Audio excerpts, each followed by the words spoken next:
Thank you, Melina. Does everyone has my handout in front of her or him?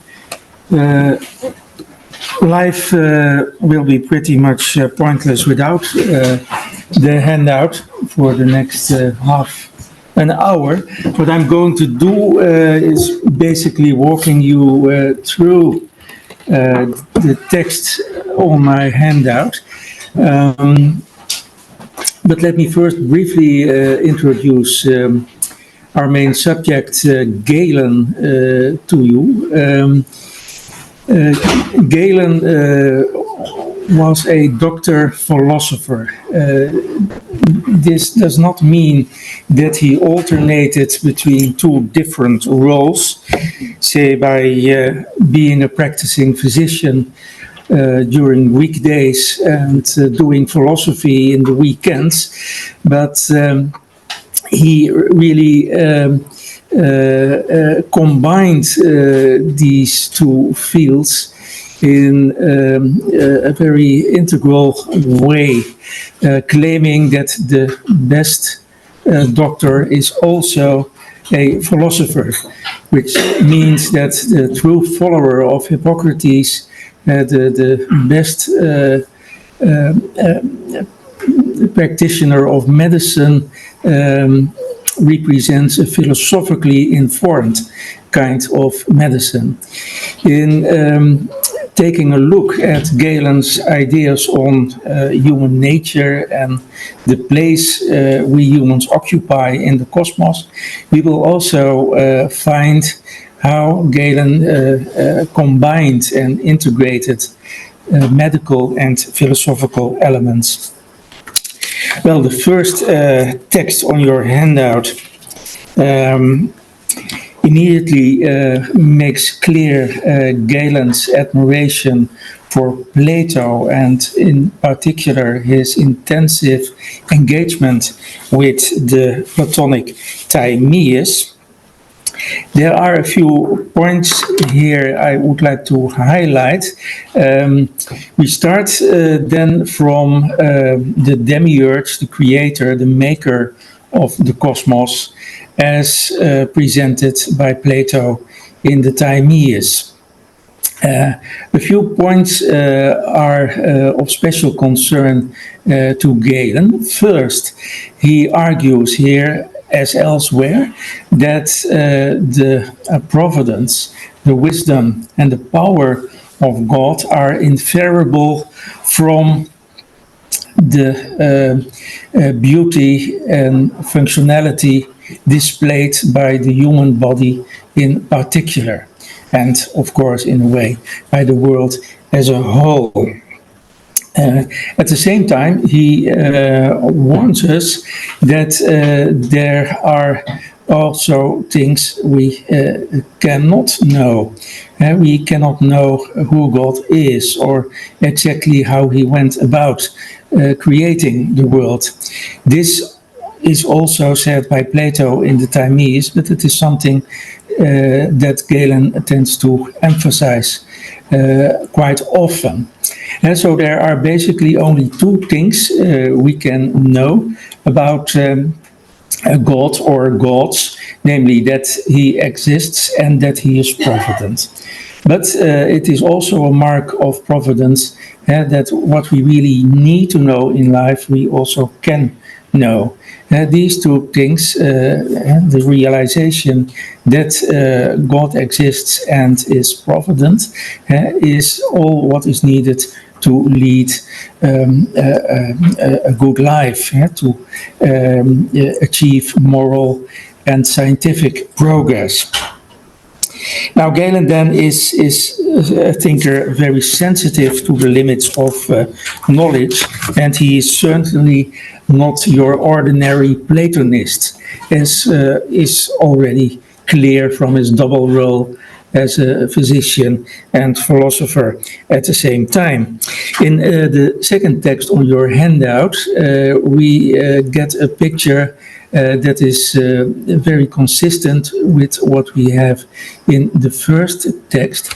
Here we see Galen combining his belief in an all-encompassing creator God with, individual gods in the plural known from traditional religion. It's an attitude, a reconciliatory attitude that you, of course, find with more intellectuals of his time and age. But Galen also takes it over. There's, of course, a special relationship between Galen and the god of healing, Asclepius, who is mentioned in the second half of text 2. But don't let this text confuse us into thinking that there's some kind of tension, let alone inconsistency here between this philosophical Platonic creator God on the one hand and Galen's adherence to the traditional Greek pantheon on the other hand. Plato, in his Timaeus, had already shown how the creator God, the demiurge, entrusted the lesser gods with the actual creation of humans. God is too great to do this directly. We would be perfect ourselves if he would have done that. So there are this bunch, this team of lesser gods who will do our creation. And lo and behold, these lesser gods are identified with the traditional pantheon known from Homer and other sources. So that makes texts 1 and 2 pretty consistent. There's a third element I would like to stress, and that will lead us to the central theme of my talk, and it is represented by text 3 on your handout. Here we have Galen's belief that the heavenly bodies, and in particular the sun, represent a higher layer of reality marked by a greater perfection. It is what he tends to associate with the theory, that is to say the hot and dry nature of the heavenly bodies. And from this realm, which is also the realm of intelligence, you have intelligence trickling down to our earthly level. Creatures on Earth, it is said right at the bottom of the first page, are marked by mortality. They suffer pain, which is where this perfection, this divine influence stops, and mortality, pain, and other less desirable things manifest themselves. So in judging ourselves and other animals, we should take into account this limiting, constraining role played by the matter in which God or the gods had to fashion the animals, us including. So while Galen constantly sings the praises and shares the cosmic optimism of the Platonic Timaeus, he also takes on board the explanation offered by Plato in the Timaeus about the less desirable sides of the world, ugliness, pain, in terms of the matter involved here. Yeah. Okay, and that explains why we have these two sides. There is an overall cosmic optimism, but there's also a sense of the constraints here. And text 4, in line with 3, makes this even clearer. A very interesting text is number 5 on your handout, namely Galen's response to the creation story from the first chapter of the first book of Genesis. That is to say, the creation story believed to have been offered by Moses. It's in a way interesting that Galen, here as elsewhere, shows to be knowledgeable about certain beliefs and practices of Jewish Christian religion and of Christians in particular. But here we have him explaining a difference between his own philosophical Greek attitude towards creation and the Mosaic one. It is not about Genesis 1:1 being an account of creatio ex nihilo, creation out of nothing. That is not the point here. This is about Moses' neglect of the matter. For Moses, anything is possible with God. So it does not matter what materials are used by God. God can create a bull out of ashes, as it is said here. But that is not the Greek way of thinking. Galen makes it clear, and certainly not his own way. Namely, it does matter that God faces certain constraints. God is creating the best of all possible worlds out of the materials he has to select to achieve that particular aim. But it is not the case that God can make everything out of anything. God himself doesn't act against the natural laws, but more or less represents these laws. Okay, text 6, the very brief text, also illustrates that very point Galen is making in text 5, namely that Asclepius himself, the god of healing, cannot cure everyone because he has to deal with human material in a very literal sense. And there are persons with such a weak constitution that the doctor too faces certain limits and constraints. So ideally, medicine may be perfect as an art, but it is an art that also has its limits because it operates within the material realm.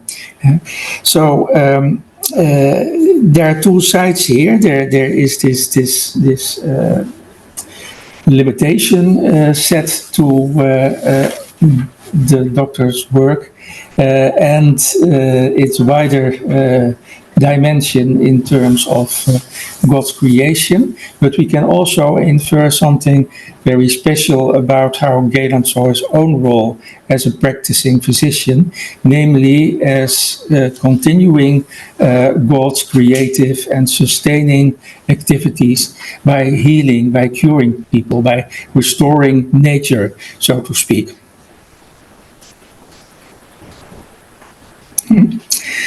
Now, as you can see from the very first sentence of text 2, Galen withholds judgment as to the question whether or not the account of the Platonic Timaeus is to be taken literally in the sense of expressing a belief on Plato's part that the world was created by a single act. There was, of course, also a long-standing interpretation of reading the Timaeus, not literally, but as a didactic account of how the world as it actually is and is sustained by God, but not how it was created at some point. This is something that, of course, comes with certain philosophical problems. It was something the Platonists were deeply divided about, but it is also one of the things Galen withholds judgment on. So, in text 6, you can also easily imagine this view of creation as standing for God actually sustaining and governing an eternal cosmos, and the physician acting as a kind of extension of God's activity.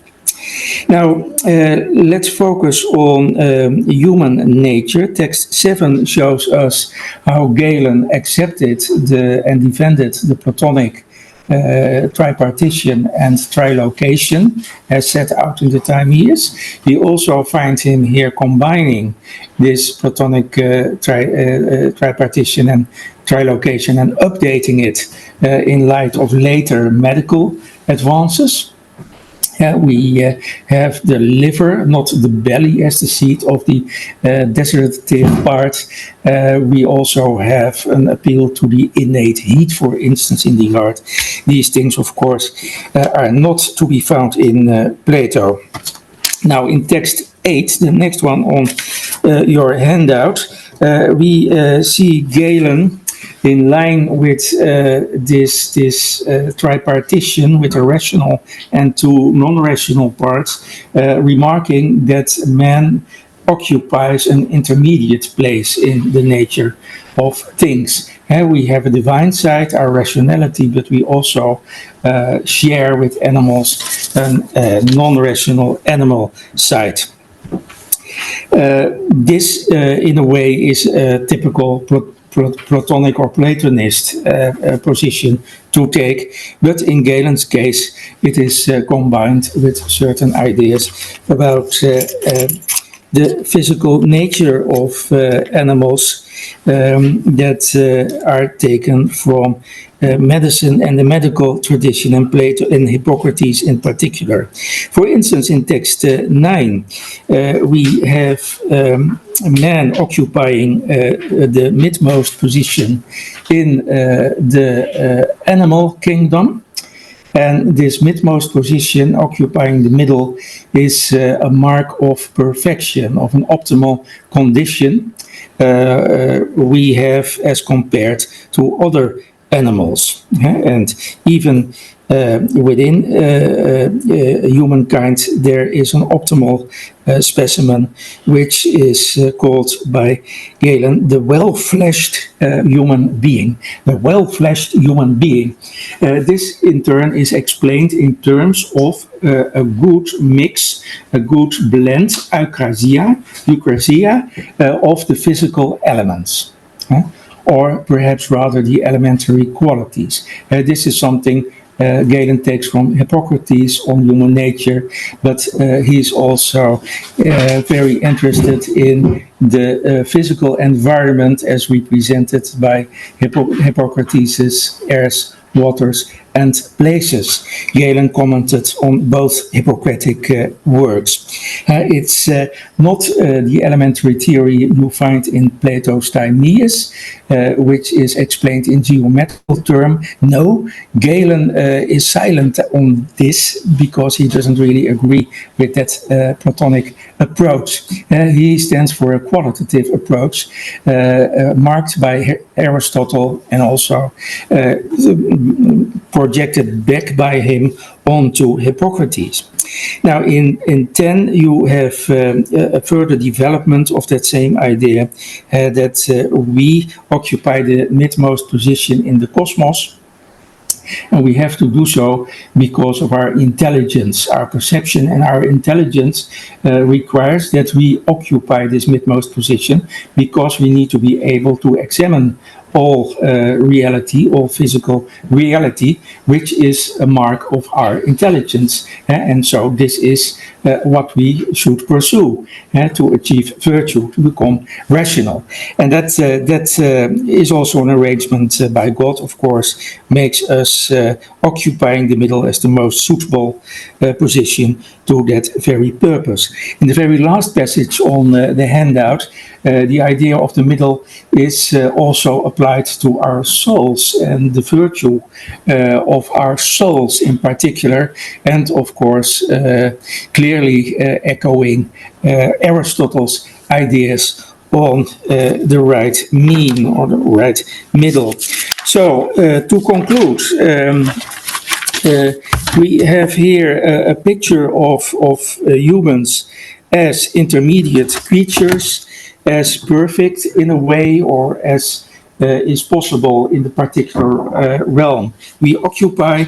And at the same time, we see Galen mixing himself various influences, medical, philosophical, Plato, Aristotle, Hippocrates, a mixture indeed, a synthesis, which is pretty unique to Galen. Thank you.